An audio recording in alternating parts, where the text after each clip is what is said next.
김용민 브리핑.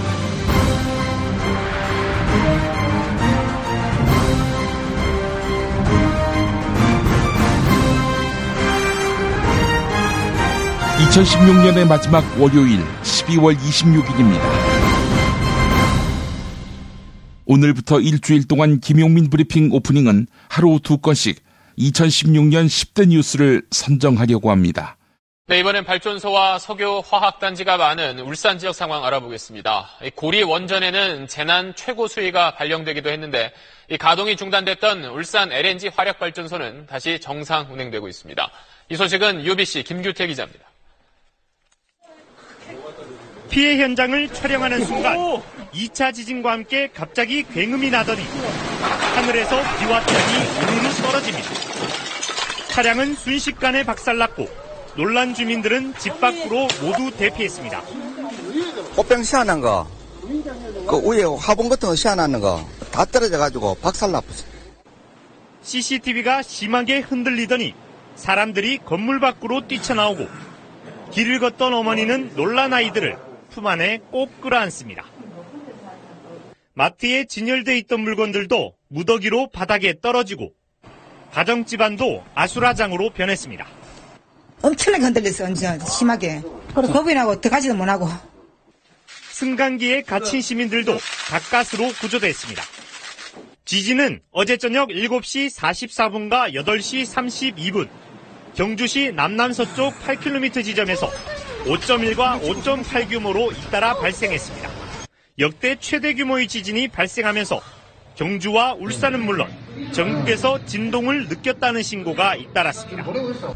울산 LNG 복합화력 사오기도 한때 가동을 중단했고 신경주와 울산 간 KTX 열차가 서행하는 등 열차 운행도 차질을 빚었습니다.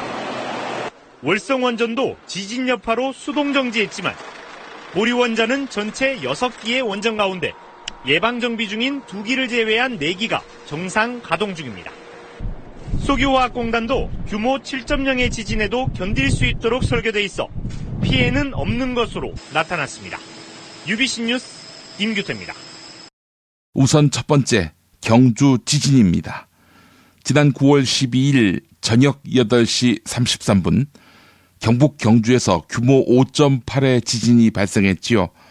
모처럼의 강진이란 점을 고려했을 때에 피해액이 130억에 그쳤고 다행히 사망자도 없었지만 불안은 지금도 계속됩니다. 왜냐하면 경주가 활성단층으로 드러났고 그 중심에 원자력 발전소가 소재하고 있다는 점입니다. 그래서 김익중 동국대 의대 교수를 비롯한 탈핵 주장 학자들은 원전 사고는 예고된 참사라며 노후 원전의 즉각 가동 중단과 신규 원전 설립 계획 포기를 주장하고 있습니다.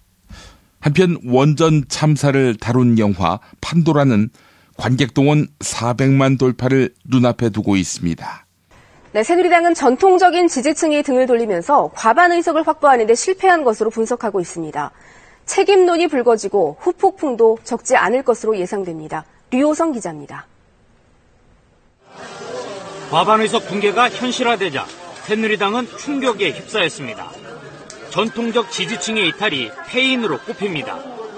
공천 파동 등으로 새누리당에 등을 돌린 중장년 보수층이 아예 투표를 하지 않거나 중도를 지향한 국민의당에 투표했다는 관측이 나옵니다. 지지층 이탈은 경합지가 많은 수도권 대패로 이어졌고 대구와 부산 등 전통적인 우세 지역에서도 무소속과 야당에 상당수 지역구를 내주는 결과를 낳았습니다. 뼛속 깊이 새기게 한 날입니다. 초심으로 돌아가지 않으면 새누리당에 미래가 없다는 것을 뼈저리게 느끼게 한 날입니다. 일려 다야의 유리한 구도 속에서도 과반 확보에 실패하면서 책임론은 불가피합니다. 상향식 공천을 주장해 외부 수혜를 어렵게 만들고 옥새 파동을 일으킨 김무성 대표는 물론 정치 보복 논란을 낳은 친박계도 책임에서 자유롭지 않습니다. 당장 지도부 해체와 비대위 전환 등으로 당내 소용돌이가 예상되고 5월이나 6월쯤으로 예상되는 조기 전당대회를 앞두고 계파 간 갈등이 커질 전망입니다. 탈당파의 복당 문제도 당내 갈등의 뇌관으로 남아있습니다. 총선 결과에 관계없이 대표에서 물러나겠다고 밝힌 김무성 대표는 오늘 선거 결과에 대한 공식 입장을 발표할 예정입니다. KBS 뉴스 류소입니다. 두 번째, 4.13 총선이었습니다. 2000년 16대 국회 이후 16년 만에 여소야대가 됐습니다. 열린우리당 이후 민주당 계열의 정당이 다수당으로 떠오른 것, 또 이른바 진보 진영이 과반 이상을 차지한 것은 12년 만입니다. 누가 보더라도 대통령 박근혜에 가까운 사람을 포진시키기 위해 자행한 새누리당 친박 패권주의자들의 막장 공천에 대한 심판이었습니다. 새누리당은 과반 의석은 고사하고 122석을 얻는 데 그쳤습니다. 내쫓았던 무소속을 다시 받아서 나중에 129석으로 만들었지만 오늘 내일 분당하게 되면서 100석 밑으로 쪼그라들게 됩니다. 이미 탄핵 국면을 거치면서 새누리당은 대통령을 내쫓은 세력과 사수하는 세력으로 양분됐습니다. 네, 내일도 두 건의 10대 뉴스로 2016년 돌아보겠습니다. 김용민 브리핑에서 공지를 드립니다. 제가 일전에 민중가요는 시대의 위대한 증언이라고 말씀드렸지요. 12월 28일 바로 모레입니다. 민주주의자 김근태 선생의 5주기를 맞아 이 시대를 묵묵히 지켜온 민중 가수들이 모두 한자리에 섭니다. 광화문 광장의 문화를 뒤에서 묵묵히 바쳐온 사람들, 뜨거운 가슴으로 노래하는 자리에 많은 분들을 초대하겠습니다. 모레 12월 28일 수요일 저녁 8시 서강대학교 메리홀 민주주의 대합창 오큐파이 2017. 네, 여기에는 손병휘, 백자, 김영, 이혜진, 김은희, 이광석, 송순규, 한선희, 홍원표, 달로와, 박민정, 김대곤 씨가 무대에 서고요. 초대 손님으로 권진원 대학생 노래회 연합이 함께합니다. 모레 수요일 저녁 8시 서강대학교 메리홀 유료 공연입니다. 인터파크에서 구매하실 수 있습니다. 연습 장면 잠깐 들어보실까요?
상담을 받은 건강보험료 생계형 체납자 197명을 분석해 보았습니다. 79%가 월 소득이 100만 원이 되지 않았습니다. 이 중에서도 절반가량은 아예 소득이 없었습니다. 국가로부터 지급 불능 상태를 인정받아서 기초생활수급자가 된 분들도 상당수가 건강보험료 납부 독촉을 받고 있었습니다. 독촉을 받은 대상에는 초등학생까지 포함되어 있습니다. 갚을 수 없는 빚을 독촉하는 것은 피할 수 없는 고통만 줄 뿐 해결할 수 있는 것은 아무것도 없습니다. 이 같은 문제를 개선하기 위해 아름다운 재단은 60일의 건강보험증 캠페인을 진행하고 있습니다. 가난을 이유로 치료를 포기하지 않도록 많은 참여 부탁드립니다. 영희는 엄마 아빠와 떨어져 삽니다. 엄마 아빠는 가난해서 건강보험료를 내지 못했습니다.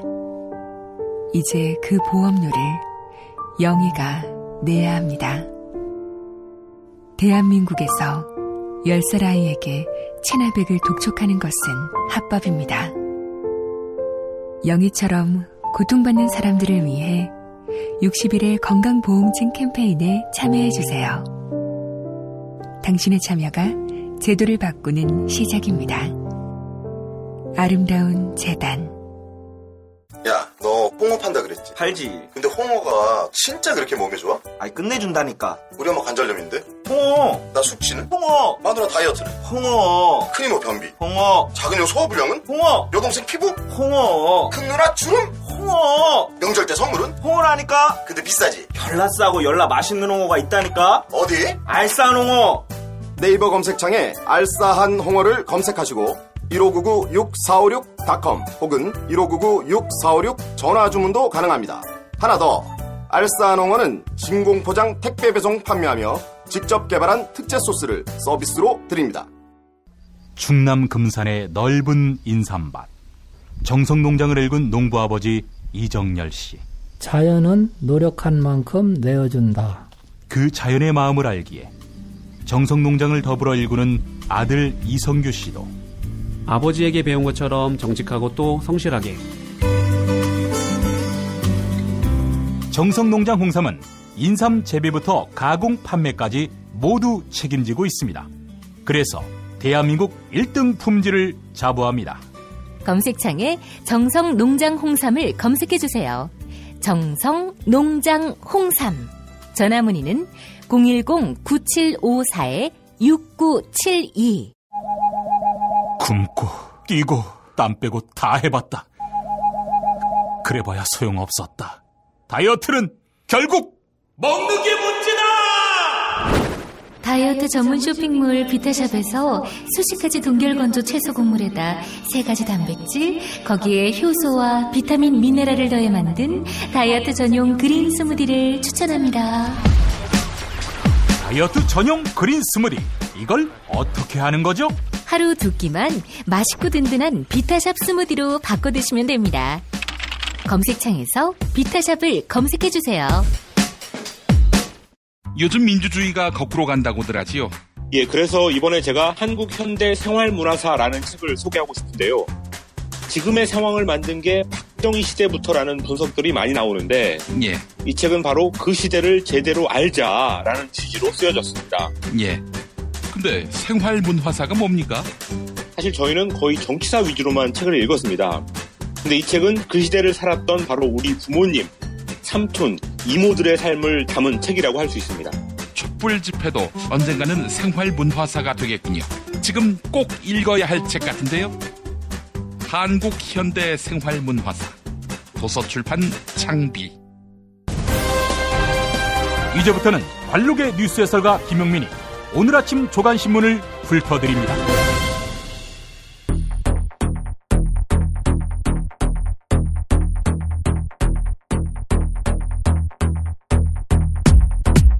헤드라인부터 보겠습니다. 필명 자로가 다큐 세월 X의 내용을 사실상 공개했습니다.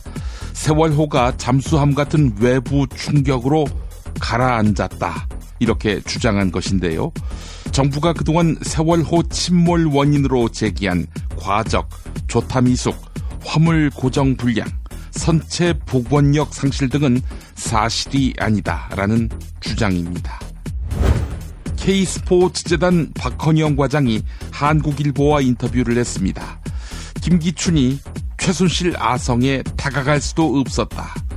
최순실은 김기춘을 늙은 너구리라며 경계했다. 김기춘이 최순실을 몰랐을 리 없다. 마찰을 피하려 모른 척했을 것이다. 이렇게 말했습니다. 김기춘을 늙은 너구리라고 이름 붙인 게 눈길을 끄는군요. 최순실이 사무실에 두었던 금고 외에 자택에 소형 냉장고 크기의 금고 2개를 보관하다가 검찰의 압수수색 직전에 치운 것으로 드러났습니다. 최순실의 육아 도우미, 가사 도우미가 밝힌 것입니다. 최순실과 그 자매들이 부친 최태민의 사망 직후 재산을 크게 불린 것으로 국세청의 공식 조사 결과 확인됐습니다. 이에 따라 최태민 씨가 부정으로 축제한 자금을 종잣돈으로 해서 최순덕, 최순실 등 최 씨 자매가 수천억에 이르는 부를 축적한 것이다. 이런 설명에 힘이 실릴 전망입니다. 우병우가 민정수석으로 있을 때 이석수 특별감찰관이 자기를 감찰하기 시작하자 전화를 겁니다. 그러더니 형 어디 아파? 이런 취지로 강하게 항의한 것으로 알려졌습니다. 민정수석실 직원들이 경찰 등 국가기관의 특별감찰관실의 감찰에 협조하지 못하도록 압력을 넣었다는 의혹도 제기됐습니다.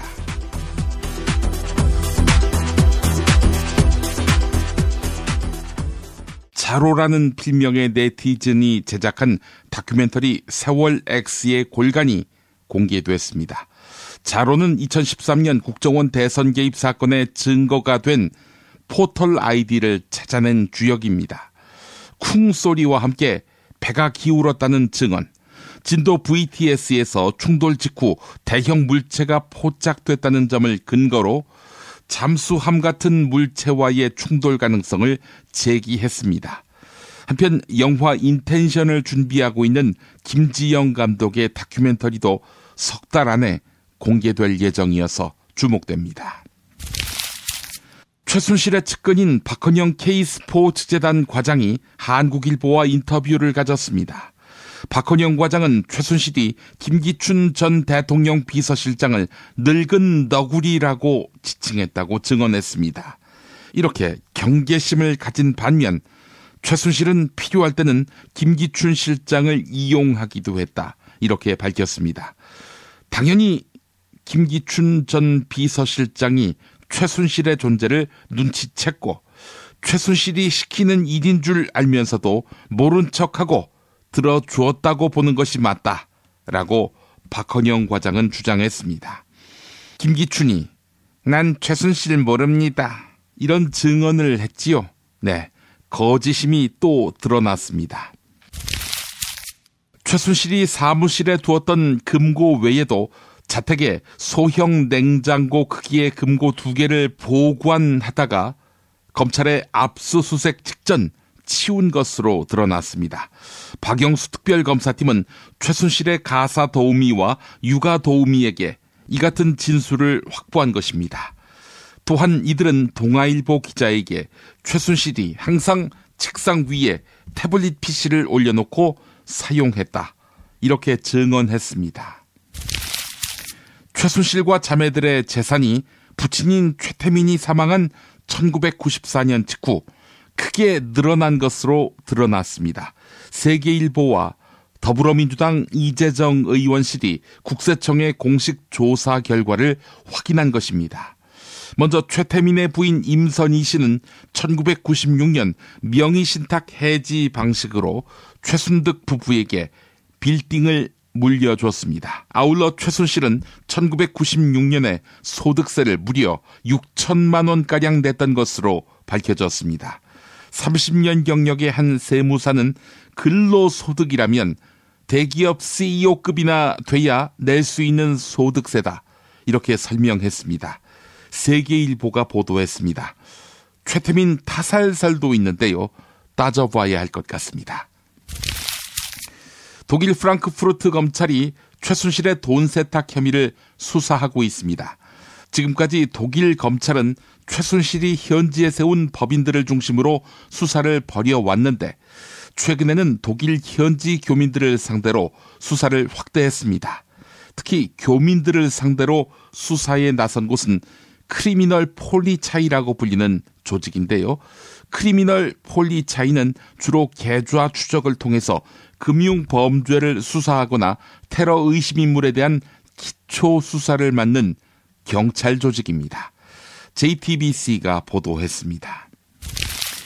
문형표 전 보건복지부 장관이 국민연금관리공단에 삼성물산 제일모직 합병 찬성을 직접 지시했다. 이런 진술을 박영수 특별검사팀이 확보했습니다. 이에 따라서 특검팀의 칼끝이 조만간 청와대로 향할 것이라는 전망이 나옵니다. 대통령 박근혜에 대한 제3자, 즉 최순실을 통한 뇌물수수 혐의 적용을 위해서인데요. 또한 특검팀은 삼성물산 제일모직 합병에 앞서서 보건복지부와 국민연금공단이 지난해 6월 비공개 회의를 연 것에 주목하고 있습니다. 특검팀은 당시 보건복지부 측이 국민연금공단 측에 합병에 대한 의견을 낼 외부 전문가들을 빼라, 이런 취지의 지시를 내렸다는 진술을 확보했습니다. 중앙일보가 보도했습니다. 정유라의 승마훈련 지원 실무를 맡은 박상진 삼성전자 대외협력 담당 사장이 지난해 김종 전 문화체육관광부 차관을 만났습니다. 시기는 지난해 7월 대통령 박근혜와 이재용 삼성전자 부회장이 독대를 하기 직전이었습니다.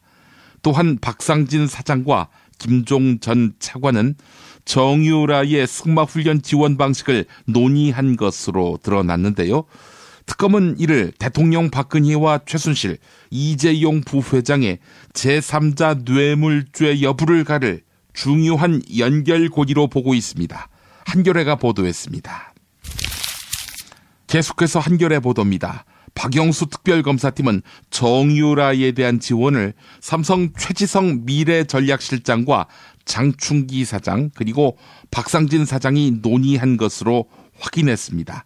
이에 따라서 특검의 칼끝은 삼성그룹의 2인자인 최지성 미래전략실장까지 치고 올라갔습니다. 장충기 사장선에서 머물던 검찰 수사가 이재용 부회장의 턱밑까지 바짝 압박해 들어간 것입니다. 지난 7월 이석수 당시 청와대 특별감찰관은 우병우 당시 민정수석의 처가와 넥슨의 강남 부동산 거래에 대한 감찰에 착수했습니다. 그러자 우병우가 당시 이석수 감찰관에게 전화를 걸어서 형, 어디 아파? 이런 취지로 강하게 항의한 것으로 알려졌습니다. 이 전화 받고 모욕감이 안 들 수 없겠죠? 또한 민정수석실 직원들이 특별감찰관실의 감찰에 협조하지 못하도록 경찰 등 국가기관에 압력을 넣었다. 이런 의혹도 제기됐습니다. 조선일보가 보도했습니다. 탄핵 심판 분야 최고 권위자로 꼽히는 고려대 김하열 교수, 경향신문과 인터뷰를 했는데요. 대통령 박근혜의 탄핵은 민의에 의해 이루어졌다는 것이 노무현 전 대통령 탄핵 때와 가장 다른 점이다. 이렇게 밝혔습니다. 2004년 탄핵은 국회가 정파적 입장에서 주도했다는 것입니다. 또한 헌법재판소의 보수적인 재판관 구성은 탄핵 심판에 영향력을 끼치지는 않을 것이다. 이렇게 전망했습니다. 박근혜의 소추 사유, 이거는 구체적인 헌법 위반, 엄중한 법률 위반이 포함돼 있어서 이념의 문제가 아니다. 이런 설명입니다. 반기문 유엔 사무총장이 박연차 전 태광실업 회장의 돈 23만 달러를 받았다. 이런 보도가 나왔지요. 시사저널 보도였습니다. 보도의 신빙성을 확인하기 위해서는 2009년 박연차 게이트가 시작된 배경과 수사 과정을 따라가야 합니다. 당시 박연차 전 회장은 대검 중앙수사부에 돈을 준 정치인과 관료들의 명단을 작성해서 제출했고, 이 리스트에는 반기문 총장의 이름도 포함됐습니다. 일부는 구체적인 액수까지 적시됐는데요. 또한 박연차 전 회장은 반기문 총장에게 2007년 유엔 사무총장 취임을 축하하는 의미로 성의를 표시했다, 이렇게 진술했습니다. 주긴 주었다는 것입니다. 불법 자금을 말입니다. 중앙일보 보도였습니다. 청문회 위증교사 의혹의 핵심인 새누리당 친박계 이완영 의원에게 새로운 의혹이 제기됐습니다. 성주군 의회 김명석 의원은 2012년 19대 총선 과정에서 이완영 의원에게 2억 5천만 원의 정치자금을 제공했지만 지금까지 돌려받지 못했습니다. 이에 이완영 의원을 사기와 무고 혐의 등으로 고소했고, 검찰도 정치자금법 위반 혐의로 이완영 의원을 수사하고 있습니다. 그러자 이완영 의원의 동생과 측근은 김명석 의원에게 전화를 걸어서 돈을 돌려줄 테니 고소를 취하해달라, 이렇게 압박했습니다. 또한 이완영 의원도 직접 김명석 의원에게 검찰에 다 알아보았다며 고소 취하를 종용했고, 검찰 수사에 압력을 행사하고 있다, 이런 취지의 이야기도 했습니다. 중앙일보 보도였습니다. 네이버가 하루 평균 9개의 실시간 급상승 검색어를 인위적으로 삭제하는 것으로 나타났습니다. 한국인터넷자율정책기구 검증위원회가 발간한 네이버 검증 보고서에 따른 것입니다. 또한 네이버가 공개한 실시간 검색어 규정에는 행정사법기관의 요청이 있는 경우 검색어를 제외할 수 있다, 이런 조항이 있습니다. 이것은 정부 부처나 사법기관이 특정 검색어를 빼달라고 요구했을 때 실검을 임의로 삭제하는 명분이 될 수 있습니다. 어째 이상했습니다. 네이버 실검. 중앙일보 보도였습니다. 깊은 바다에서 잡은 신선한 대게, 살이 꽉 찬 데다 맛까지 끝내줘 대고급 대게, 대게 직거래 장터. 네이버 카페 대게 직거래 장터에 들어오셔서 선택하세요. 1644-9047. 미궁 장사랑! 구렁이똥 이뻤다. 장이 살아야 내 몸이 산다. 배변 활동에 도움을 주는 건강기능식품입니다. 미궁 장사랑. 지금 검색창에 미궁 장사랑을 검색하세요. 정권교체를 함께 염원하는 판촉물 쇼핑몰 네피알. 기념품, 답례품, 기왕이면 네피알로 인터넷 검색창에 입력하시거나 032-519-4800으로 전화하세요. 카카오톡 아이디는 네피알. 일산에 있는 풍무양고기, 영양 가득한 양갈비와 양꼬치, 피자, 자네도 그 맛을 아는가? 무당이 저를 데려간 적이 없어서. 031-902-9292. 수아비스랩닷컴에서 12월 15일 베이비 전용 제품을 출시합니다. 수아비스 화장품 홈페이지를 방문해서 베이비 제품 체험단 참여 이벤트를 클릭해주세요. 민감성, 아토피성 피부에도 효과적인 수아비스 베이비 제품을 보내드립니다.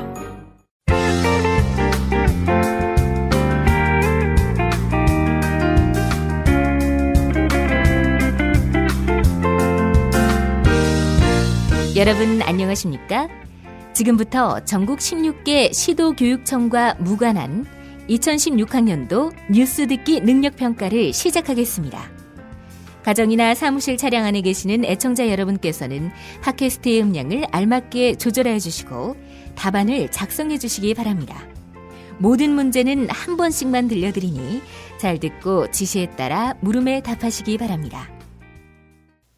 이제 시작하겠습니다. 대화를 듣고 남자의 마지막 말에 대한 여자의 응답으로 가장 적절한 것을 고르시오. 카카, 큰일 났습니다. 뭐가 또 큰일 났어요? 세월호와 충돌한 잠수함이 북괴 잠수함인 걸로 드러났다고 하던가요? 잘 됐네. 종북 세력들 다 잡아들여. 말이 되는 소리를 하십시오. 세상에 남해 바다까지 북괴 잠수함이 어떻게 내려옵니까?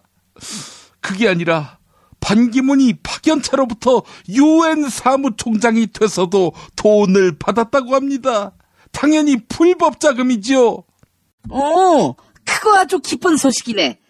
반기문이가 니네 개보신당에 간다며? 개보신당.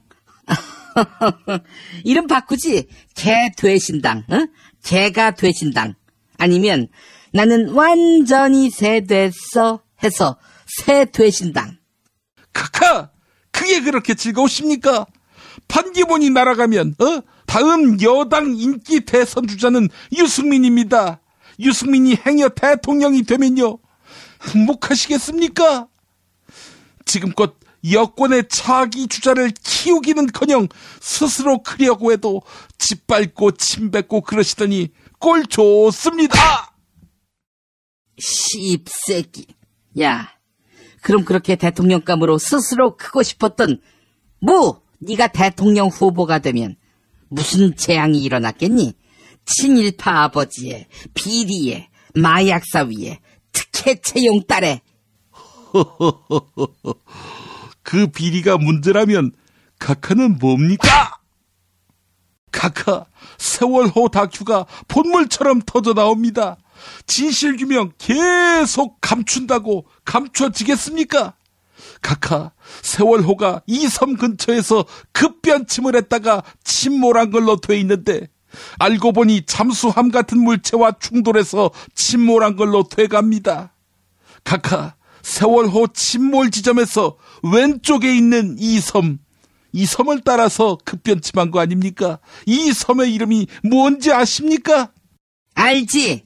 1번 동거채도, 2번 관매도, 3번 병풍도, 4번 진도, 5번 보길도.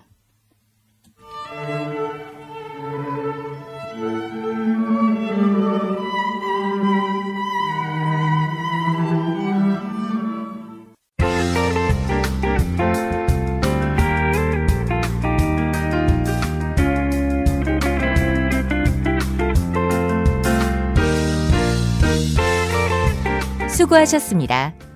수험생 여러분은 팟빵 게시판에 정답과 이메일 주소, 사연을 남겨주시기 바랍니다. 당첨자는 다음 정규방송일 2부 마무리 부분에 발표합니다. 이상으로 전국 16개 시도교육청과 무관한 뉴스 듣기 능력평가를 모두 마칩니다. 자기야, 매트리스 고르기 너무 힘들어. 대한민국 최초 매트리스 멀티샵 매트리스엠 몰라? 전세계 최고 브랜드 정품만 취급해. 매트리스 살 때는 꼭 매트리스엠으로 오세요. She never ever quits. 中国不能缺席。 Der Holocaust für Deutschland. Ma senti, col dolore umano non si può essere neutrali. 국제뉴스의 맥. 한반도와 국제 문제를 전문적으로 취재하는 황준호 기자 만나겠습니다. 황 기자님. 예, 안녕하십니까? 예. 러시아 항공기 추락 사고, 상당히 큰 뉴스인데요. 이 시간 가장 큰 국제 이슈가 된 것 같습니다. 예, 러시아 소치에서 출발해서 시리아로 가던 군 항공기였고, 러시아라고 하면은 시리아 내전에 지금 적극 가담하고 있기 때문에, 혹시 이게 IS, 이슬람 국가나 시리아 반군 쪽의 테러가 아니겠느냐 하는 시각도 처음에 있었습니다. 예. 그렇지만 러시아 수사기관 쪽에서는 테러 가능성은 없다라는 말을 지금 일관되게 하고 있습니다. 예. 이 비행기가 군사 비행장에서 출발했기 때문에 어떤 폭발물을 설치하기 위해서 공항으로 접근하는 것은 불가능했다. 이런 설명을 하고 있습니다. 그렇다면 기체결함일 가능성이 높은데 이건 더 인정하기 싫은 거 아닌가요? 예, 기체결함이라든지 아니면 조종사 과실 이 두 가지 가능성을 놓고 지금 조사를 하고 있는데 이 비행기가 원래 사고가 많이 나는 비행기입니다.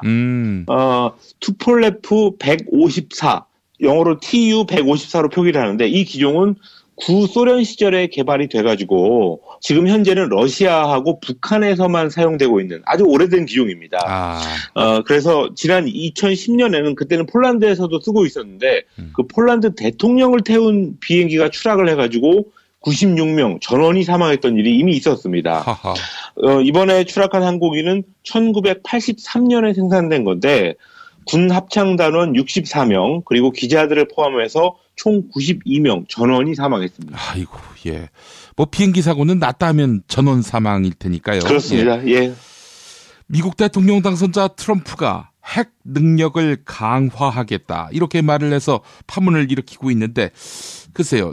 뭐 이 발언 파장이 심상치 않으면 항상 트럼프는 언론 탓을 하면서 주워 담지 않았습니까? 이번에도 그랬습니까? 그렇습니다. 앞으로 4년 내내 이런 식의 소음, 개소리를 계속 미국 대통령한테 들어야 될 것 같아가지고 상당히 짜증이 납니다. 예. 트럼프가 지난 22일에 트위터를 통해서 미국은 세계가 핵무기와 관련된 분별력을 갖게 되는 시점까지는 핵 능력을 큰 폭으로 강화하고 확장해야 된다라는 말을 남겼습니다. 예. 당연히 뭐 미국 내에서뿐만 아니라 세계적으로 파문이 일어날 수밖에 없는 폭탄 발언이었습니다. 예. 그러니까 이틀 뒤에 다시 트위터에다가 언론들이 내 말의 일부를 의도적으로 누락했다라면서 언론 탓을 했습니다. 아니 언론 탓할 게 뭐가 있어요? 본인이 그렇게 명시적으로 이야기를 했는데. 에? 그렇습니다. 예.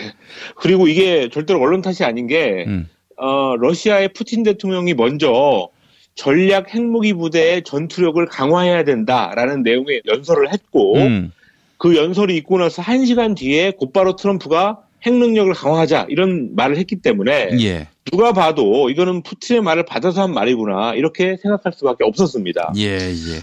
그리고 트럼프가 콕 찍어서 NBC 뉴스의 기사를 비난을 했었는데 예. 근데 그걸 보면은 트럼프의 주장하고 달리 한 부분도 누락하지 않고 완벽한 문장으로 MBC 뉴스가 보도를 했었습니다. 결국 자기 말에 책임을 회피하는 것밖에는 안 된다.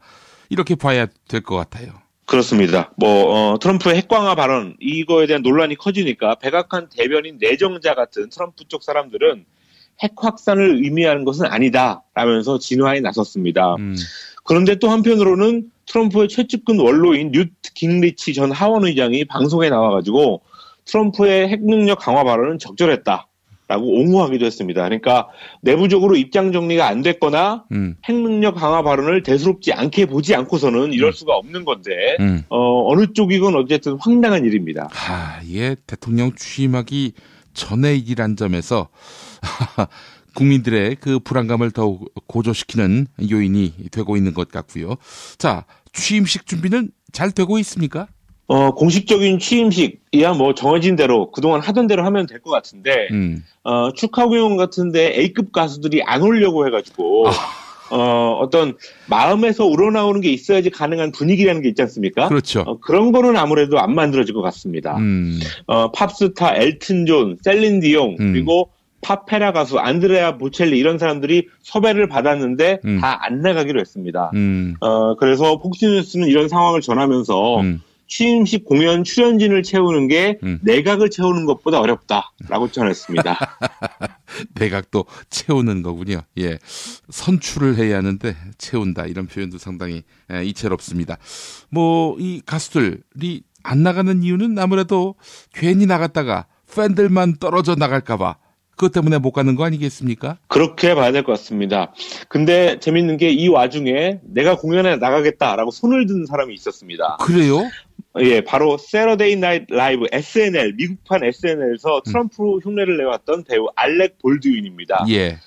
트위터를 통해서 취임식에 나가서 자기가 Highway to Hell, 그러니까 지옥으로 가는 고속도로라는 노래를 부르고 싶다라고 얘기를 했습니다. 트럼프에 대한 아주 신랄한 공격인데 예. 알렉 볼드윈은 트럼프의 취임식 날은 트럼프가 사라질 날까지의 카운트다운이 시작되는 날이다 라고 말했습니다. 예. 저희가 너무 좋습니다. 이런 거 너무 좋아요. 예. 자, 이건 정권이 출범하기 전부터도 여기저기서 구멍이 뚫리고 있다. 이렇게 봐야 할 것 같습니다. 예, 심지어 취임식을 기념한 워싱턴 시내 교통카드에서도 트럼프의 얼굴이 안 실린다고 합니다. 취임식 당일에 버스나 전철을 무제한으로 살 수 있는 그런 카드인데, 과거 오바마 취임식 때는 오바마 얼굴이 실렸었고, 심지어는 만일의 사태에 대비해서 당시에 대선에서 졌던 미트 롬니의 얼굴이 실린 카드까지도 워싱턴 그쪽에서 준비를 했었다고 합니다. 그런데 이번에는 트럼프 얼굴을 싹 빼고 예. 그냥 성조기만 가지고 대충 이렇게 얼기설기 만든 카드가 나온다고 합니다. 예.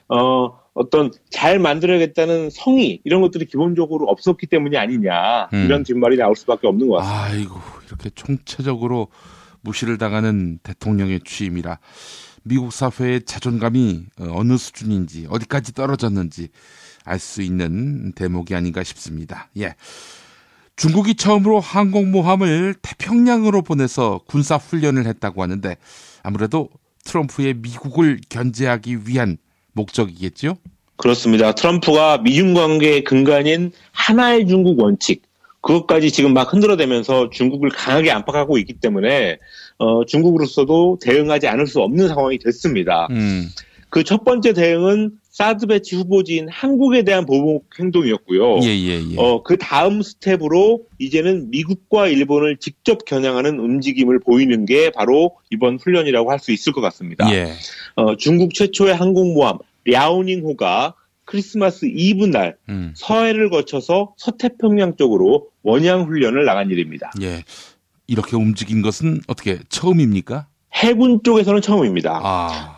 일본의 규슈와 오키나와 그리고 대만과 필리핀 이 지점을 잇는 눈에 보이지 않는 라인을 이른바 제1열도선이라고 부릅니다. 제1열도선이라고 하면 중국 입장에서는 미국과 일본의 군사력이 넘어오면 안 된다라고 보는 선입니다. 물론 뭐 서해에서 한미 군사훈련이 정례적으로 있을 때는 넘어오기는 하지만 상시적으로 넘어오는 것은 중국이 강력히 반대하는 선이고요.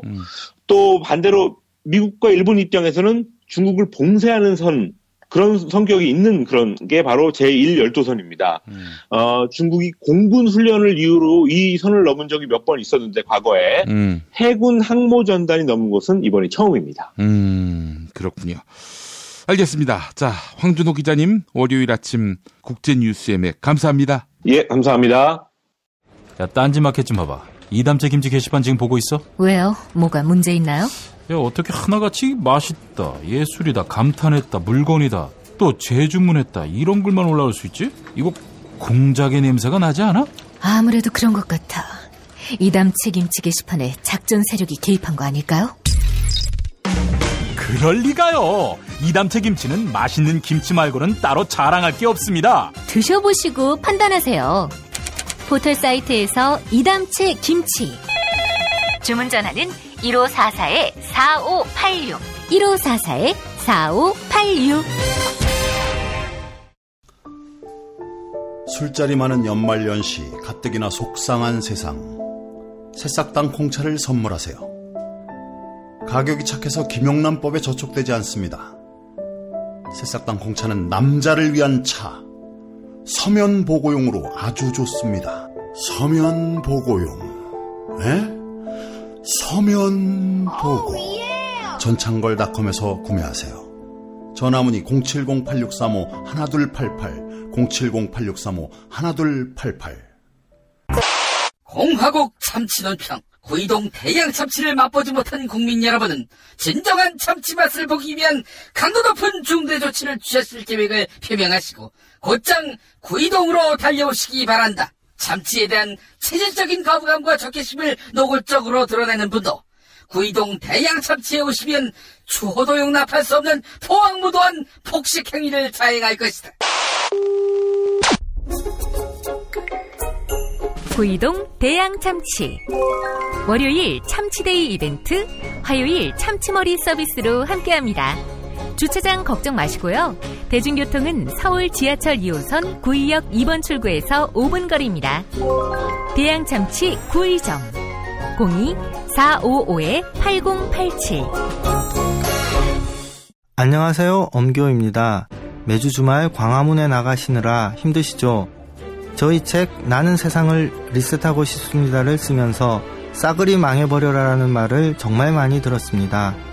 메르스 사태, 가습기 살균제, 세월호, 강남역 10번 출구, 구의역 스크린도어 사망사고, 이 모든 일들을 겪으며 모든 걸 원점으로 돌리고 싶어하는 거죠. 그래서 그 원인을 따져보았습니다. 나는 세상을 리셋하고 싶습니다. 역시 모두가 리셋을 말할 때 리셋을 넘어서 우리가 가야 할 길을 찾는 책입니다. 나는 세상을 리셋하고 싶습니다. 도서출판 창비. 하루 두 차례 대한민국과 지구촌의 오늘을 정직하게 비춰드립니다. 권력이 진실을 압도하는 세상. 김용민 브리핑은 작은 희망의 불씨가 되겠습니다. 민중의 소리 이완배 기자와 함께하는 경제의 속살. 이완배 기자 만나겠습니다. 이완배 기자님. 네, 안녕하십니까. 예, 최순실 비자금, 이게 최순실 재산이라고 상정할 경우 우리나라 그 부자 순위가 바뀌더군요. 그렇죠. 2위쯤 될 것 같습니다. 아마 예. 2위쯤 될 것 같은데요. 근데 제가 이제 오늘 이 말씀을 왜 드리려고 하냐면 지금 뭐 그 비자금이 10조 원 규모다라는 게 독일 검찰에서 나온 이야기 모양이더라고요. 그리고 예. 이거 독일 역사상 최대 규모의 검은 돈이라는 거죠. 아이고. 그래서 뭐 영국, 스위스, 뭐 리히텐슈타인 이런 조세비 지역의 페이퍼 컴퍼니들에서 한 10조 원이 관리될 가능성이 높다는 게 독일 쪽 시각이던데요. 예. 우리가 보통 너나 나나 너무 평범한 민중으로 살아서 돈의 단위가 대충 100억이 넘어가면은요. 그냥 다 나쁜 놈들이다 이렇게 생각하는 경우가 많습니다. 예. 근데 그게 절대로 그렇지 않습니다. 저는 사실 저 10조 보도를 보고 진짜 믿어지지 않았습니다. 이게 규모가 너무 큰 거예요. 그러니까 예. 청취자분들께서 이 점을 좀 감안해 주셔야 합니다. 뭐냐면 예를 들어서 누군가가 비자금이 5조 원이라고 해요. 그러면 야 나쁜 놈이다 이러죠. 예. 그런데 이제 누군가 비자금이 10조 원이다 그러면 우리들 반응은 똑같습니다. 야 역시 나쁜 놈이다. 그런데 이게 그렇지 않다는 겁니다. 이게 우리한테 감이 안 오는 돈인 거예요. 5조 원하고 10조 원은 천당과 지옥의 차이입니다. 너무너무 큰 차이가 있습니다. 그러니까 보통 부자들이 돈을 불리는 단위를 보면요. 수백억대 부자, 저는 이 정도는 표현이 가능하다고 봐요. 그러니까 수백억이라고 대충 얼버무려도 되는 단위는 100억대가 마지막입니다. 그러니까 제가 과거에 100억에서 1000억 사이의 재산을 가지고 있는 부자들도 한번 취재를 해봤거든요. 물론 그 정도만 돼도 최상위 1%에 속하죠. 그런데 100억에서 1000억 사이의 부자들은 우리가 생각했던 방식 외에 조금 엉뚱한 방식으로거나 이해 안 되는 방식으로도 수백억대 부자 정도는 될 수가 있어요. 그런데 1000억이 넘어가면요. 정말 재산 불리기가 쉽지 않습니다. 1000억이 부자들한테도 너무너무 큰 돈입니다. 심지어 재벌들한테도 1000억은 작은 돈이 아닙니다. 그래서 1000억이 넘어갈 때 그냥 수천억 원대 비리 이렇게 말하면 좀 곤란합니다. 그러니까 2000억 원대 비리를 저지른 사람하고요. 3000억 원대 비리를 저지른 사람은 죄질이 다릅니다. 똑같은 놈들이 아니에요. 그러니까 이걸 똑같은 놈들로 치부를 해버리면 2000억 원대 비리를 저지른 사람이 너무 억울합니다. 2000억이 아니고 3000억을 비리로 먹으려면 1000억을 더 먹어야 된다는 건데요. 그 1000억을 더 먹으려면 정말로 나쁜 짓 많이 해야 됩니다. 그 정도로 1000억 원이 큰 돈이라는 뜻입니다. 제 예를 하나 들어보겠습니다. 그 작년 7월에요. 현대차 그룹의 계열사 중에 이노션이라는 회사가 있습니다. 이게 광고를 전문으로 하는 계열사인데요. 예. 이 회사가 광고를 전문으로 제작하면 어디 광고를 제작하겠습니까? 뻔하죠. 당연히 현대차, 기아차 광고를 싹쓸이 하는 겁니다. 일감 몰아주기로 큰 회사예요. 그렇다면 일감 몰아주기라면 재벌들이 제일 많이 쓰는 재산 불리는 양아치 방법이 당연히 동원이 되죠. 애초에 이노션을 만들 때 자본금을 누가 댔느냐? 당연히 정몽구, 정의선, 이제 정몽구 아들이죠. 그리고 정몽구 맏딸 정성이, 이 세 사람이 회사 설립 자금을 댑니다. 얼마를 대느냐? 꼴랑 30억 원을 냅니다. 예. 이 30억 원을 전부 정몽구 일가가 낸 거예요. 정몽구가 20%를 내고요.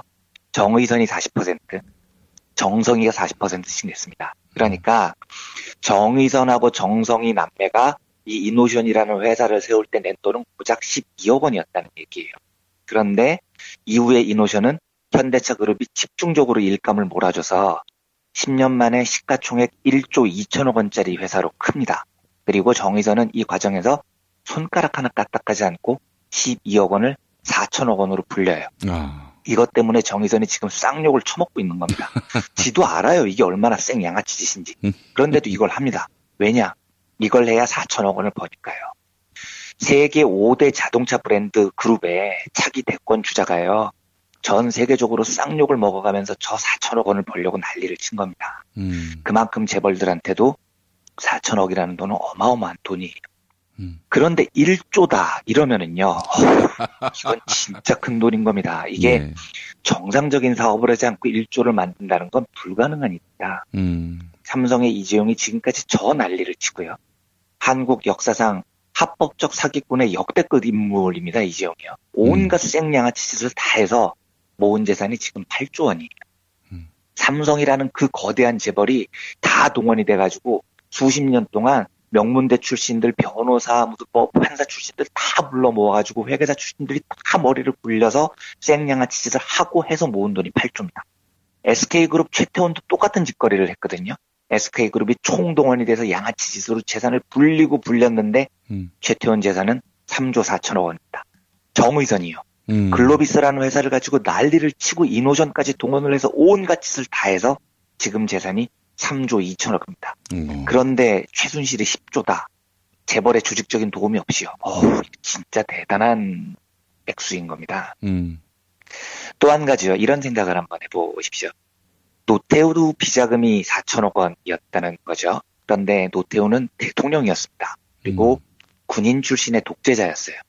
그런데 비자금이 4천억 원입니다. 1992년 노태우 퇴임 당시하고 지금 물가를 비교를 해보면 보통 한 지금을 2.5배 정도 물가가 높아졌다고 봅니다. 그러니까 그 당시에 4천억 원은 지금으로 따지면 한 1조 정도 되는 걸로 봐줍니다. 그러면 노태우 같은 독재자가 대통령으로 무려 5년을 지내면서 요즘 돈으로 1조 원을 모았어요. 그러니까 이게 사람들이 들으면 아니 뭐 1조나 10조나 그게 그거 아니야? 똑같이 나쁜 놈이지 이렇게 생각하시면 안 됩니다. 제가 부자들 재산이 200억에서 300억으로 뛰는 건 종종 본 적이 있어요. 그런데 2천억에서 3천억 원으로 뛰려면은요, 이건 정말 많은 일이 벌어져야 됩니다. 아무리 부자여도 1,000억이 쉽게 안 불어나요. 그런데 노태우가 1조인데 최순실이 10조면은요. 최순실은 노태우보다 10배 나쁜 놈이다? 그게 아닙니다. 1조를 만들기 위해서는 1,000억을 만들기 위해서도 온갖 환장할 것 같은 나쁜 짓을 해야 되는데 1조가 아니라 노태우보다 9조를 더 만들었다는 얘기는 수천 배 정도 나쁜 짓을 하지 않으면 불가능한 일입니다. 제가 가끔 그 헤지펀드라는 단어를 소개를 해드리는데요. 헤지펀드라는 곳이 궁극적으로 뭐 하는 데냐면 쉽게 말하면 돈 많은 사람들, 부자들 돈을 굴려주는 펀드라고 생각을 하시면 간단합니다. 그런데 왜 이걸 헤지펀드라고 부르느냐? 헤지라는 단어가요. 영어로 헤지, 위험을 회피한다 이런 뜻입니다. 그러니까 부자들이 돈을 굴릴 때 제일 신경을 많이 쓰는 건요. 내 재산을 엄청나게 불려줘 이게 아니에요. 부자들은요. 최대하게 안전하게 불려줘가 가장 중요한 우선 요구 사항입니다. 그래서 헤지펀드는 애초에 태생 자체가 위험을 회피한다라는 헤지라는 이름을 달고 펀드가 만들어지는 겁니다. 부자들은 모험을 안 즐긴다는 거죠. 그래서 헤지펀드들이 부자들한테 설득을 할 때는 우리 작년 수익률이 20%였어요. 이렇게 자랑하면 부자들한테 퇴짜 맞습니다. 어떻게 설득을 해야 되냐면 우리는 30년 동안 운영을 했는데 손실을 본 해가 2년밖에 안 됩니다. 이렇게 말하면 부자들이 환장을 하는 겁니다. 안전하게 굴린다는 이야기를 되게 부자들이 선호를 해요. 그래서 실제로 세계적인 헤지펀드들이 부자들한테 제시하는 연평균 목표 수익률이 얼마냐면요. 7에서 8% 수준입니다. 그렇게 높지 않아요. 대신 안전하게 반드시 연 7, 8% 정도는 먹게 해드릴게요. 이럴 수 있는 헤지펀드가 유능한 펀드입니다. 그런데 부자들의 이런 안전을 선호하는 성향 속에서 부자들 재산이 조 단위로 뛴다? 이거는 상상 못할 일입니다. 1조 원을 1년 안에 불리려면은요. 헤지펀드 기준으로는 누군가가 130조 정도를 맡겨야 된다는 얘기예요. 그런데 130조 정도 되는 부자는 이 세계에 없거든요. 예. 세계에서 제일 돈 많은 사람들 재산이요. 막 수경 원쯤 될 것 같죠? 그렇지 않습니다. 지금 세계 1위 부자가 누구냐면요. 자라라는 여성복 브랜드를 만든 스페인의 아만시오 오르테가라는 사람입니다. 근데 이 사람 재산이 80조 원 정도밖에 안 돼요. 빌 게이츠도 80조 원입니다. 그런데 최순실이 10조라고요. 이게 도대체 무슨 일이 벌어졌다는 겁니까? 뭔가 우리가 상상도 못하는 수백, 수천 배의 참혹한 일이 벌어졌던 거죠. 저는 최순실의 재산이 10조 원이라면요. 그게 박정희가 남긴 비자금이었건 아니면 박근혜가 대통령을 하는 4년 동안 불린 돈이었건 어떠한 경우라도요. 한 사회가 저지를 수 있는 상상할 수 있는 모든 비리를 넘어서는 막대한 비리가 숨어 있을 거라고 확신합니다. 그렇지 않으면 10조 원을 모을 수가 없습니다. 그래서 저는 저걸 반드시 밝혀야 된다고 생각합니다. 반드시 단죄를 해야죠. 예. 그래야 이 참혹한 일의 진상이 밝혀져야 이 땅에 다시는 이런 일이 반복이 되지 않는 거니까요. 저 10조 원이라는 어마무시한 저 돈의 출처와 어떤 일이 숨겨져 있었는지를 정말 낱낱이 밝혀지기를 간절히 소망합니다. 10조가 그런 돈이었네요. 엄청난 돈입니다. 저는 죽기 전에 만져만 봤으면 좋겠습니다. 예, 어려우실 것 같은데요. 예. 만져보기 힘들다면 구경이라도 하면 좋을 텐데. 그것도 어려우실 것 같습니다. 이 비자금 10조 원. 그러니까 이건 비정상의 비정상. 그렇죠. 예. 엄청난 비정상이었던 겁니다. 이걸 통해서나 가능했던 것이고. 이게 어떻게 다른 나라도 아니고 독일 가서 이런 짓을 할 생각을 했을까요? 제가 알고 있기로는 독일 검찰이 정말 세계에서 가장 무섭기로 유명하다는. 예, 간단치 않은 곳이죠. 네. 그러니까 최순실, 한국처럼 이렇게 가진 자들에게 물러터진 이런 나라 말고 독일 가서 아주 이런 나쁜 돈을 주무른 죄를 아주 톡톡히 치렀으면 좋겠다는 생각이 들고 그 다음에 또 한국 와서 치러야 되겠죠. 예. 네, 그렇습니다. 네.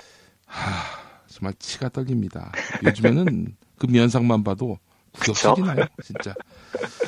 외모 보고 이런 평가를 하면 안 되는데,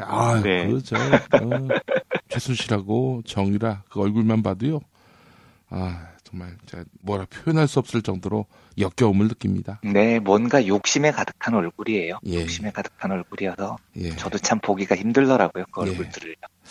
성탄절 다음 날에 이런 얘기를 해서 좀 그렇습니다만은. 알겠습니다. 다음 이야기 해보겠습니다. 올해의 마지막 월요 경제학이 될 것 같습니다.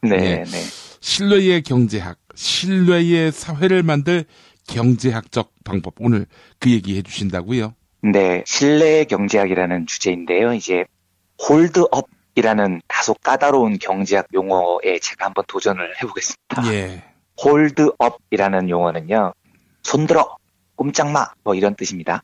또 올리버 윌리엄슨이라는 유명한 경제학자가 특히 홀드업 분야의 연구 대가로 꼽혔고요. 그래서 이제 이 분야의 연구로 올리버 윌리엄슨이 2009년에 노벨 경제학상을 받기도 했습니다. 근데 경제학에서 이 홀드업 현상이 무슨 뜻이냐면 이런 겁니다. 애초에 서로 약속을 했는데요. 힘이 센 놈이 약속을 어겨버리는 거죠.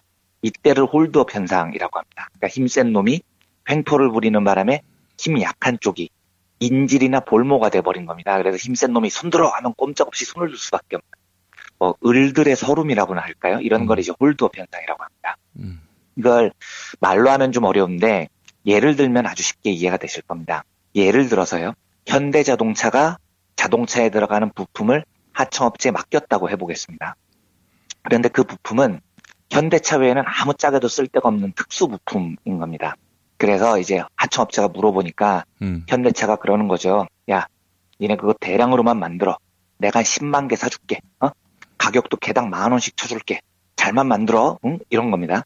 그래서 이제 이 하청업체가 알겠습니다. 감사합니다. 정몽구 누님 이러면서 새 기계도 도입하고 노동자 고용도 늘리고 투자를 막 해서 아주 좋은 품질로 그 부품을 10만 개를 만들었습니다. 그리고 현대차로 들고 간 거죠. 현대차 누님 이거 하나에 10,000원씩 사주기로 하셨죠. 그래서 제가 열심히 일해서 10만 개 만들었어요. 이런 겁니다. 근데 현대차가 갑자기 태도를 바꾸는 거죠. 야, 내가 언제 10,000원에 사준다고 그랬냐? 그리고 내가 그걸 언제 10만 개나 내가 왜 사? 가격이 너무 비싸. 장난해? 야, 하나에 3,000원만 받아. 갑자기 이래버리는 거죠. 그러면 하청업체 입장에서는 답이 없지 않습니까? 이게 현대차에 특화된 부품이어서 다른 데서는 팔지도 못합니다. 그렇다고 연구하고 투자도 많이 했는데 버릴 수는 없잖아요. 요 상황이 홀드업 상황인 겁니다. 하청업체가 현대차의 인질이 돼버리는 거죠. 그래서 이 하청업체는 음물을 머금고 원가가 5,000원이 넘는 이 부품을 3,000원에 손해를 보고 팔아야 되는 겁니다. 근데 이런 일이 벌어진 다음에 다시 한번 현대차가 이 회사를 불러요. 그리고 또 얘기를 하는 거죠. 야, 이번엔 딴 부품 한 10만 개만 만들어 와봐라. 내가 이번에는 꼭 가격 1만 원에 사줄게. 이렇게 얘기를 합니다. 그러면 이 하청업체가 또 속겠습니까? 바보가 아니란 안 속죠. 이거 또 다 만들면 가격 후려칠 게 뻔하잖아요. 신뢰가 없어져 버린 겁니다. 그래서 이 하청업체는 겉으로는 물론 정몽구님 감사합니다 이러면서 돌아오겠지만 돌아와서는 어떻게 하냐면 최대한 물건을 대충대충 만드는 겁니다. 연구개발도 잘 안 하고요. 시설 보강도 안 하죠. 왜냐하면 어차피 그거 1만 원에 사준다는 약속 현대차가 안 지킬 거니까요. 또 3,000원밖에 안 줄 것 같거든요. 그러니까 최대한 물건을 후지게 만듭니다. 그래서 원가 3,000원도 안 되는 불량품 비슷한 걸 만드는 거죠. 그래야 자기들도 손해를 안 보니까요. 그래서 이 홀드업 문제가 발생하면 불신이 양산되고요. 불신이 생기면 조금 전에 봤듯이 사회 전체적으로 엄청난 비효율이 발생을 해요. 그러니까 처음에 현대차가 애초 계약 때 주기로 했던 10,000원을 줬다면 이 하청업체는 신뢰가 생기는 겁니다. 야, 역시 현대차는 믿을만해. 다음에 물건 발주해주면 더 좋은 물건 만들어야지 이럴 텐데 불신이 생기니까 그냥 대충대충 만들어버리는 거죠. 그래서 실제로 경제에서는 신뢰라는 걸 굉장히 중요한 자산으로 봅니다. 예. 거래 당사자들이 서로를 믿으면 굉장히 큰 부가가치가 생기고요. 반대로 서로를 못 믿으면 굉장히 큰 사회적 손실이 생긴다고 보는 겁니다. 그래서 미국의 저명한 사회학자죠. 프란시스 후쿠야마 교수의 유명한 책이죠. 트러스트라는 책에 보면 이런 말이 나옵니다. 선진국과 후진국의 차이는 바로 신뢰의 차이다. 신뢰 기반이 없는 나라는 사회적 비용이 급격하게 커져서 선진국 문턱에서 번번이 좌절된다. 이런 지적을 하는 겁니다. 그러면 이제 경제학자들이 이 신뢰를 중요하게 생각을 하기 때문에 이 신뢰라는 걸 어떻게 쌓을 수 있을까? 이걸 연구를 해요. 다양한 방법으로요. 이제 그 해법을 만드는 한 과정인데요.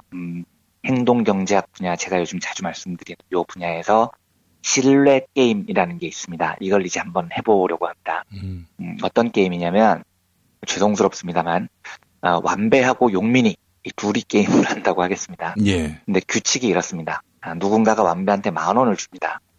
그리고 그 10,000원을 쪼개서 얼마를 용민이한테 줘라 이러는 거죠. 그런데 이 게임의 독특한 룰은 뭐냐면 완배가 용민이한테 얼마를 주면 그 돈이 3배로 불어나는 겁니다. 아주 신기한 룰을 만든 거예요. 예, 그러니까 완배가 5,000원을 떼서 용민이한테 주면 용민이는 실제 받는 돈이 15,000원이 되는 겁니다. 3배로 늘어서요. 요렇게 룰을 정한 다음에 완배 보고 한번 나눠봐 이러는 거죠. 만약 이때 완배가 용민이를 100% 신뢰한다면은요. 너무너무 믿는 거예요. 이러면 어떻게 하냐면 10,000원을 다 주는 겁니다.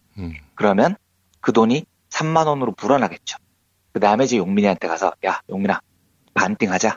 반 내놔라 나누자 이러는 겁니다. 네, 그러면 완배하고 너무 친하고 신뢰하는 사이인 용민이는 당연히 반띵을 합니다. 15,000원을 내놓죠. 이러면 모두가 행복한 겁니다. 예. 완배도 행복하고요. 왜냐하면 애초에 10,000원, 10,000원 가졌을 때보다 5,000원이나 더 받았습니다. 예. 그리고 용민이도 공돈 15,000원이 생겼으니까요. 아주 행복해지는 거죠. 그리고 두 사람 우정도 확인했으니까 이제 그 둘은 영원히 절친으로 잘 살게 됐다는 아주 행복한 해피엔딩 스토리가 되는 겁니다. 예. 그런데 만약에 완배가 용민이를 못 믿는다면 용민이 평소 성격을 보면 쟤는 30,000원이 생기면 나한테 땡전 한 푼도 안 줄 성격이야. 쟤를 어떻게 믿어? 이렇게 불신을 하는 겁니다. 그러면 완배는 용민이한테 한 푼도 주지 않을 겁니다. 예. 그래서 자기가 10,000원을 그냥 가져버리는 거죠. 그렇기 때문에 총액 30,000원, 완배 혼자서도 15,000원, 용민이한테도 15,000원 생길 기회를 포기를 하고 그냥 내가 10,000원만 받고 끝나겠죠. 용민이는 당연히 한 푼도 못 받고요.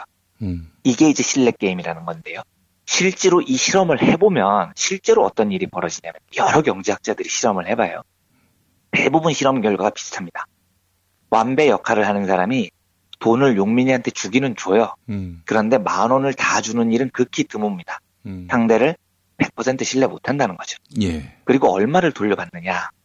대부분 자기가 준 돈보다 적게 돌려받아요. 그러니까 만약에 완배가 용민이한테 3,000원을 줬다. 그러면 이제 용민이는 3,000원의 3배인 9,000원을 받게 되잖아요. 이때 완배가 용민이한테 가서 야 9,000원 생겼으니까 반띵하자 이러면 용민이가 어떻게 얘기를 하냐면 닥쳐 꺼져 이러면서 한 1,000원이나 2,000원 정도만 돌려주는 일이 많았다는 거예요. 그러니까 완배 입장에서는 3,000원 줬는데 1,000원이나 2,000원밖에 못 받으니까 상대를 믿을 수가 없는 거죠. 예. 그러니까 돈을 나눠줄 이유가 없는 거죠. 그래서 점점 더 돈을 나눠주는 액수가 적어집니다. 게임을 반복하면 반복할수록. 예. 그래서 불신이라는 게 사회 전체적으로 비효율을 낳는다는 거죠. 그러면 경제학자들은 이 문제를 어떻게 해결을 하느냐. 다양한 방식들이 제시가 되는데요. 제일 명쾌한 방법은 이겁니다. 완배한테 보복할 권리를 주는 거예요. 이게 어떻게 하냐면, 야, 만약에 완배 네가 수틀려서 용민이가 너무 미운 상황이 됐다. 그러면 내가 너한테 보복할 권리를 줄게. 어떻게 하냐면, 완배 네가 돈을 10,000원을 내. 네 돈을 써. 그러면 용민이 돈 20,000원을 없앨 수 있는 복수할 권리를 줄게. 네가 10,000원 쓰면 용민이 돈 20,000원을 없애주는 거야. 이런 권리를 주면 문제가 거의 해결이 됩니다. 왜냐하면 경제학적인 상식으로는 완배는 절대 이런 보복권을 행사하면 안 됩니다. 용민이 돈 20,000원을 없애겠다고 자기 돈 10,000원을 써야 돼요. 그러니까 용민이를 힘들게 하기 위해서 자기 손해를 보는 행동은 경제학적으로 되게 바보 같은 짓이거든요. 예. 그러니까 이걸 누구도 하면 안 된다는 게 경제학의 마인드지만 실제로 이렇게 해보면요. 대부분의 사람들은 이 보복권을 사용을 해요. 용민이가 받은 돈을 들고 튀잖아요. 세배 받은 돈을 들고 튀면 대부분의 완배들은 내 돈을 써서라도 용민이를 엿을 먹이려고 합니다. 희한하죠. 그래서 이 제도를 이렇게 만들어 놓으면 용민이도 아는 겁니다. 아, 완배제를 배신하면 저 자식이 분명히 보복권을 사용해서 나를 엿먹일 거야. 만약에 완배가 10,000원을 줬는데 내가 30,000원을 받아서 이걸 갖고 튀면 완배 저 또라이는 성격상 지 돈 15,000원을 내서라도 내 돈을 다 뺏어갈 거야. 그러니까 보복당하기 싫으니까 욕심 부리지 말고 만약에 30,000원이 생기면 15,000원씩 나누자. 그게 낫다. 제 심기를 안 거스르는 게 낫다. 이렇게 생각을 하게 된다는 거죠. 예. 무슨 말씀을 드리고 싶은 거냐면 프란시스 후쿠야마 교수가 말하는 선진국과 후진국의 결정적인 차이요. 즉 사회적 신뢰라는 게 어떻게 생기느냐. 배신을 하면 반드시 보복당한다는 관념이 확산됐을 때 신뢰라는 건 생기는 겁니다. 내가 나쁜 짓을 하면 혹은 내가 속이면 2배, 3배로 보복당한다는 공포가 있을 때 신뢰가 만들어져요. 그러니까 아까 말씀드린 홀드업 문제 같은 경우요. 현대차가 부품을 만들어라고 해놓고 10,000원 주기로 했다가 3,000원으로 후려친다. 이런 일을 막는 가장 간단한 방법은 하청업체가 그 사실을 신고하면 정몽구 사형, 정의선 무기징역 이렇게 사회적으로 보복을 해버리는 겁니다. 그러면 제 아무리 악독한 정몽구 정의선이라도 그런 야치짓을 못하죠. 예. 그러면 그게 제도화되면 당연히 하청업체도 현대차는 절대로 약속을 어길 리가 없어. 왜냐하면 정몽구 정의선이 훌륭한 사람이기 때문이 아니야. 쟤들이 약속을 어기면 지들이 사형을 당할 텐데 약속을 지킬 거야. 라는 신뢰가 생긴다는 겁니다. 그래서 아까 독일 이야기를 해주셨지만 이게 조금 우스운 얘기인데요. 유럽의 선진국들이요. 사회적 신뢰가 강한 나라들 한번 제도를 보십시오. 그 나라 사람들이 태어날 때부터 한국 사람들보다 천성이 믿음직해서 그 나라의 사회적 신뢰가 생긴 게 아닙니다. 그 나라가 왜 사회적 신뢰가 생기냐면요. 신뢰를 어기면 엄청난 법적 보복을 받기 때문입니다. 사회적 신뢰가 강한 나라들을 보세요. 모두 공통점이 역사적으로 범죄를 끝까지 파헤칩니다. 그리고 단죄합니다. 범죄를 저지른 건 반드시 찾아내서 2배, 3배로 엄청난 보복을 받는다는 사실을 분명히 하죠. 그래야 사회가 믿는 겁니다. 범죄를 저지르는 자들은 단죄받는다는 사실을. 지금 한국이 이렇게 불신의 시대가 됐느냐 이유를 살펴보면 저는 하나라고 생각을 해요. 법을 어겨도 보복을 안 당하니까요. 그러니까 민중에게 보복권이 없는 겁니다. 예. 사회지도층, 재벌, 기득권층이라는 애들은 마음 놓고 신뢰를 허물어버리죠. 네. 일제강점기 때 친일파 행세했던 놈들이 지금도 고개 버젓이 들고 살지 않습니까? 이런 사회에서는 신뢰가 형성이 안 됩니다. 불가능한 일이죠. 예. 제가 한 가지만 더 말씀드리면 이렇습니다. 뭐 비박들이 탈당해서 개보신당인가 뭔가를 만든다는 거죠. 네. 저는 그 개보신당이라는 당이 어느 정도 성공을 한다면 역사의 치욕이라고 생각합니다. 국민들이 어느 정도 그 당을 인정해 줬다는 건데 도대체 왜요? 왜 인정을 해주는 거냐는 거죠. 뼛속까지 다 바꾸겠습니다. 국민 여러분 죄송합니다. 반성하는 의미로 새누리당 탈당합니다. 이 말 한마디를 믿고 또 속아준다고요? 그런 일이 벌어지면 이 나라의 신뢰는요 하적이 나는 겁니다. 나라를 완전히 박살을 내도 잘못했습니다. 이 한마디 하고 당 새로 만들면 용서해 주는 사회. 그 사회에서 어떻게 신뢰가 생기겠습니까? 정치인들 중에 누가 국민을 두려워하겠냐. 당연히 나중에 그 짓을 또 하는 겁니다. 그러니까 저는 개보신당이 국민들의 신뢰를 받는 방법은 딱 하나라고 생각합니다. 국민들이 보복권을 행사를 하는 거예요. 그리고 정말로 그 사람들이 진정한 보수로 거듭나고 싶다면 자기들의 진정성을 믿어달라고 말하려면 전부 국회의원들 정계 은퇴하고 당을 만들라고 하십시오. 저는 그러면 믿어줄 겁니다. 아, 그러면 잘못을 하면 정치권에서 퇴출되는구나. 이런 보복권이 행사가 된 걸로 제가 봐줄 수 있습니다. 그리고 그렇게 해서 새로 만들어진 정당은 앞으로 국민을 배신하지 않겠구나라고 조금 믿어줄 수 있을 것 같아요. 그런데 그 당 보면 유승민, 김무성, 박근혜 대통령 만드는데 1등 공신들이 조금의 손실도 입지 않고 당 이름만 개보신당으로 바꿔서 국민들에게 지지를 얻겠다는 거 아닙니까? 예. 이게 되면 한국 사회의 신뢰 수준은 다시 몇십 년 전으로 돌아가 버릴 겁니다. 또다시 정치불신이 판치는 거죠. 저는 이렇게 비유할 수 있을 것 같아요. 12.12에 가담했던 신군부. 그렇죠. 이를테면은 정호용. 네. 이런 인간이 네. 그 87년 대선 앞두고 전두환 나쁜 놈이었다. 민정당을 탈당해서 그렇죠. 신당을 만들겠다. 네. 그 꼴하고 뭐가 다른가 싶어요. 그렇죠. 그게 인정이 되면 걔네들은 또 구태타 하는 겁니다. 그러니까 보복권이 행사가 안 된 상태에서 당을 바꿨다? 아무것도 아닌 거죠. 다시 말씀드리지만 범죄에 대한 단호한 보복이 신뢰를 만드는 겁니다. 역사적으로 사회적 신뢰가 높은 사회는 항상 그랬어요. 이 홀드업 문제하고 신뢰와 보복에 대해서 인디애나 퍼듀 대학교에서 경제학 교수로 일하고 계시는 김재수 교수님께서 블로그에 쓰신 글이 있으세요. 그게 제가 너무 좋아서 그 부분을 잠깐 읽어보겠습니다. 신뢰와 복수심은 동전의 양면입니다. 신뢰관계는 복수와 처벌에 대한 두려움이 있는 사회이기도 합니다. 신뢰를 유지하는 연료는 불공평에 대한 분노와 복수심입니다. 이기적 인간이 가격이라는 바퀴를 돌린다면 분노하고 복수하는 인간이 신뢰라는 바퀴를 돌립니다. 좌파 작가인 스테판 에셀은 자본주의 폭력에 맞서 분노하라고 요청합니다. 그의 의도는 아니겠지만 분노하라는 요구는 자본주의 시장경제의 유지 가능성을 위해서 절실히 타당합니다. 갑이 신뢰를 저버리면 을은 분노해야 합니다. 한국 사회에서는 더욱 긴급한 요청이 있습니다. 두려워하라입니다. 갑은 을의 분노를 두려워할 줄 알아야 합니다. 분노와 두려움은 마치 수요와 공급처럼 작동하여 신뢰라는 균형을 낳기 때문입니다. 힘이 있다고 해서 두려워하지 않는 이들은 자본주의 시장 경제를 뒤엎는 사람들입니다. 이렇게 적습니다. 멋진 글이죠. 예. 예. 배신자에 대해서요. 사회적 신뢰를 갉아먹는 자들에 대해서요. 을들이 민중들이 분노해야 됩니다. 그래서 그들이 우리의 분노를 을들의 분노를 두려워하게 해야 됩니다.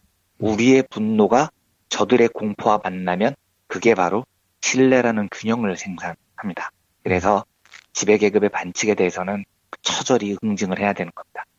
개보신당이요. 전 아주 박살을 내야 된다고 생각을 합니다. 그게 한국 사회의 신뢰를 바탕으로 하는 한국 사회가 선진 사회로 나가는 길이라고 저는 아주 굳게 믿어 의심치 않습니다.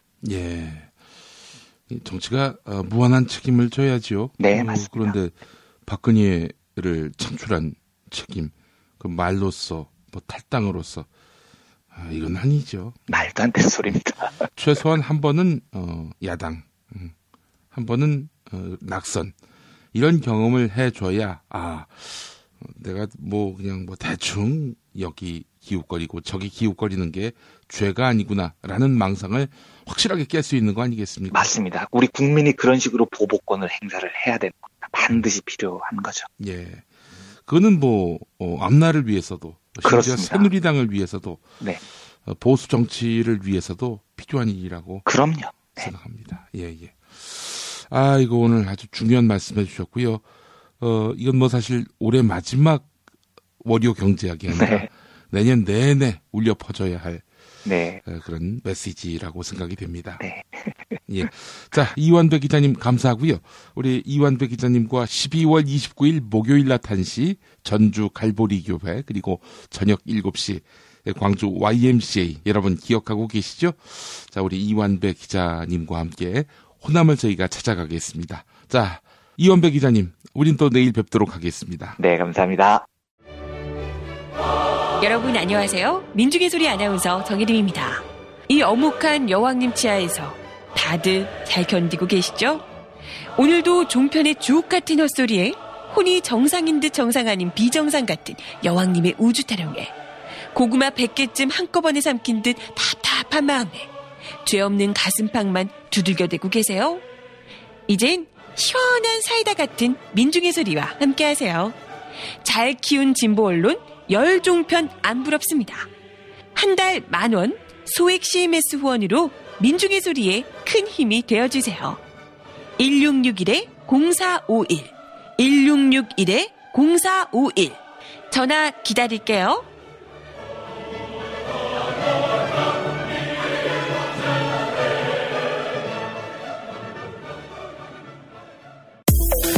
건강식품의 지존 전복을 택한다면 100% 완도에서 잡은 와우 전복. 네이버에서 와우 전복을 찾으세요. 010-2443-0818 포르투갈 정통의 레시피로 만드는 에그 타르트, 달콤함 그 이상의 감동. 타르트팜 킨텍스점. 일산 전 지역 배달, 단체 주문은 수도권 가능. 문의 전화 031-923-2995. 검색창에 타르트팜 킨텍스점. 한우 사고를 집어넣고 24시간 팔팔 끓인 곰탕, 연지연 곰탕. 어린이부터 노인까지 누구나 좋아하는 건강식 연지연 곰탕. 택배로 신청하시려면 010-7252-1114.